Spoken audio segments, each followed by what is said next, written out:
Hey, how you doing? This is Adam Post, publisher of more than 1,000 comic books and marketing expert covering the woke Exorcist movie reboot. It's completely collapsed in its second week, and it looks like the $400 million that the studio spent getting control of the rights so they could turn this into a massive franchise. They kind of wasted their money when they decided to focus on representation instead of horror. Let's get into the story. Before we do, please be sure you are subscribed to the channel. Click the bell for notifications. Give me a thumbs up. I really appreciate you guys. Well, if you're not sure if this movie is woke or not, let me show you a couple of articles. I think you'll see it my way.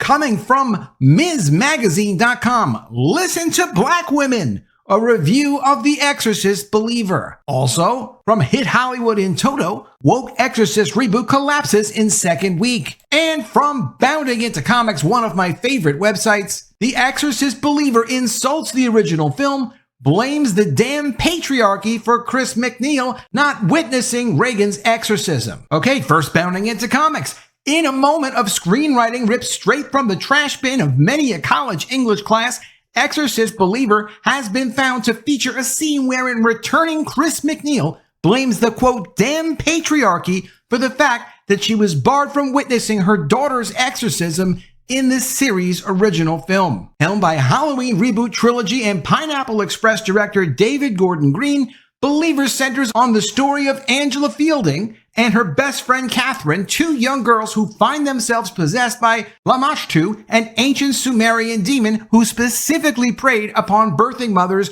and their children. At a loss for how to deal with his daughter's condition, Angela's father, Victor, eventually seeks advice from Chris, who in the years since the events of The Exorcist has become a world-famous name in the field of exorcisms and demonology. Always go to the best when you have a demon possession. That is just a personal note from me. The moment in question, as shared by Twitter user John's Longs, occurs between Chris and Victor's first in-person meeting.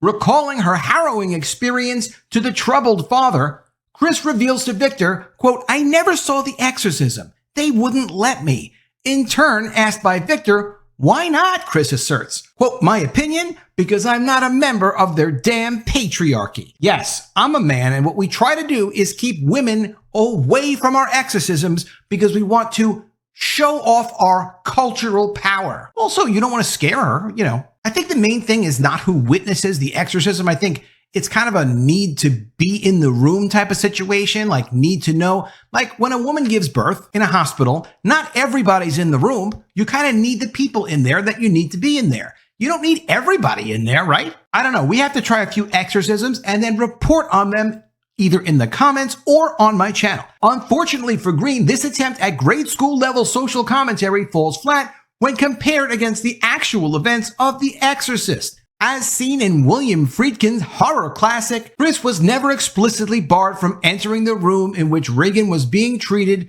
but rather voluntarily chose to avoid witnessing the proceedings. To this end, there are two major factors at play which influence Chris's decision to avert her eyes from her daughter's exorcism. The first is the fact that despite her daughter's current situation, Chris still loves and cares for Regan. The second is that Chris is not herself qualified to perform the ritual, and thus, as part of the United States Conference of Catholic Bishops, her potential assistance in the act would be limited to either serving as a passive observer, holding her daughter still, or only with the explicit permission of a given exorcist reciting specifically designated minor prayers. That is pretty dangerous when you're in the room with demons. I don't recommend being part of any of those rituals under any circumstances, unless it's your kid and you're kind of forced to. With limited options to provide assistance and wishing to avoid seeing Regan, who at this point in the film had just self-mutilated herself with a crucifix, suffer any further, it comes as no surprise that Chris would ultimately opt to stay out of her daughter's room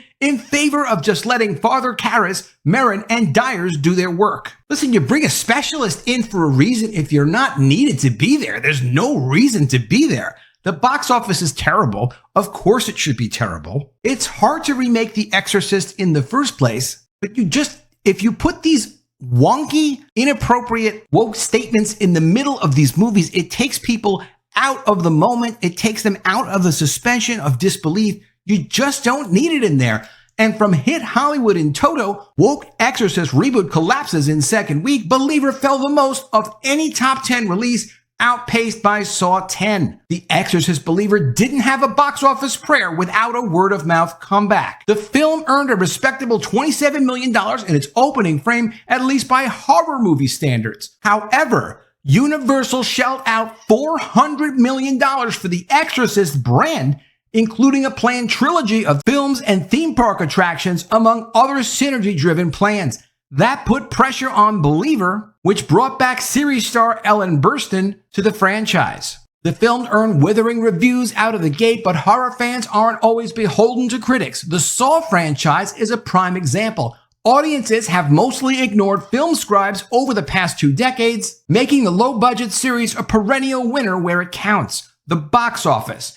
That $400 million price tag still looms large over the rebooted franchise, one released in the heart of Halloween season during the original film's 50th anniversary year. Horror fans aren't rallying to the sequel's side, though. Believer stumbled 58% in its second week despite adding 21 more screens to its nationwide tally. For comparison's sake, Saw 10 dropped just 27% in its third weekend, and with a $41 million haul to date, it could lap Believer at the box office finish line when the Hollywood season wraps. If you're going to choose between seeing Saw 10 and The Exorcist Believer, you're going to see Saw 10. Believer's modest budget, a reported $30 million, will be covered in short order. The film already earned $44.9 million over 2 weeks, and internationally now $40 million, so a total worldwide of $85 million. Of course, they don't get all of that money. That's how much it grossed at the theaters. Rough estimate, you could say 45% of that number to get an idea what's coming in. Will they lose money on this movie? Deduct costs of marketing? Yeah, they're probably going to lose some money. The problem really isn't what they might lose on this film, maybe $10 million, $15 million. But the problem will be they spent $400 million for the rights to the franchise. That's not part of the normal cost. That's like an extra licensing fee on top of it. So what happened? Why couldn't Believer duplicate the success of the recent Halloween reboot series? Director David Gordon Green is proving an unreliable hand in the horror genre. His 2018 Halloween reboot delivered exactly what fans craved: a chilling return to the world of Michael Myers. His follow-up films, Halloween Kills and Halloween Ends, lost their momentum and showed the franchise villain too much to build any genre tension. The less said about the subplot that derails Ends, the better. Green's Exorcist also threw out the franchise's core principles. You can't ever throw out the principles and just rely on the name of your brand. Disney doesn't know that. Apparently Universal still doesn't know that, at least when it comes to this franchise. Instead, we're given a collection of belief systems coming together to save not one but 2 girls from demonic possession. It's like making a Jaws sequel and leaving out the shark. The team behind The Exorcist reboot wasn't comfortable embracing faith in a way that the series demands, and ironically, the recent Conjuring films have been far more willing to evoke God and found sizable success at the box office. The Conjuring from 2013, $137 million. The Conjuring 2, 2016, $102 million. The Conjuring The Devil Made Me Do It, 2021, $65 million. Those films focused on the real-life couple Ed and Lorraine Warren, a deeply faithful duo who claim to have spent decades fighting back demon forces. And I believe him. Plus, Burstyn's character complains about the patriarchy, as we covered, in the most embarrassing way possible in Believer, a scene that will make any horror junkie's eyes roll. And if you need more, a woke subplot finds a former nun stepping up when a priest refuses to participate in the planned exorcism. The new film's biggest problem? The Exorcist remains one of the scariest movies ever made, but all Believer can do is trot out snazzier special effects and a few cheap jump scares to grab our attention. Ms. Magazine gave a positive review of this movie. That's okay. We don't need to get into it. You can use your imagination on that one. And there's nothing wrong with seeing the good in things. There's nothing wrong with Ms. Magazine liking that black women have a voice or whatever it is that they specifically like about it. That's fine. But it is woke. You can't say it's not. And you can also say it's not on brand. There is no reason to do a reboot or an updated version of anything if you're not aware of 2 things. 1, the principles of the brand. What does Exorcist mean? What is Exorcist all about? Is it faith banishing a demon? What is it? You need to know if you're going to spend $400 million on the brand. And then when you spend that money, you need to make sure that the producer, the director, everyone involved understands what they need to deliver on so it feels like the essential pieces of that original movie. One of the first movies to do this successfully was Terminator 1, felt like Terminator 2.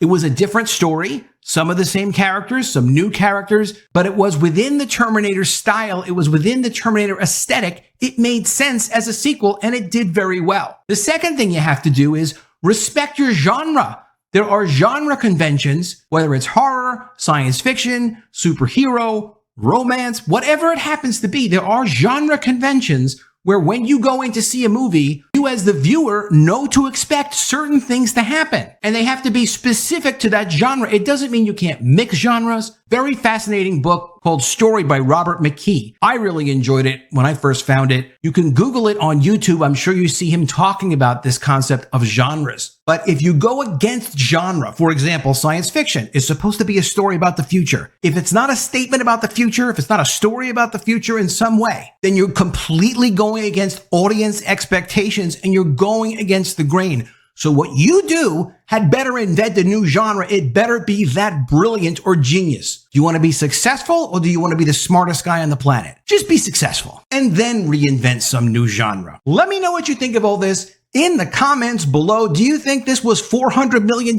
well spent, or maybe it was kind of a big mistake? Let me know what you think in the comments below. Always love to see your ideas. Please be sure you are subscribed to the channel.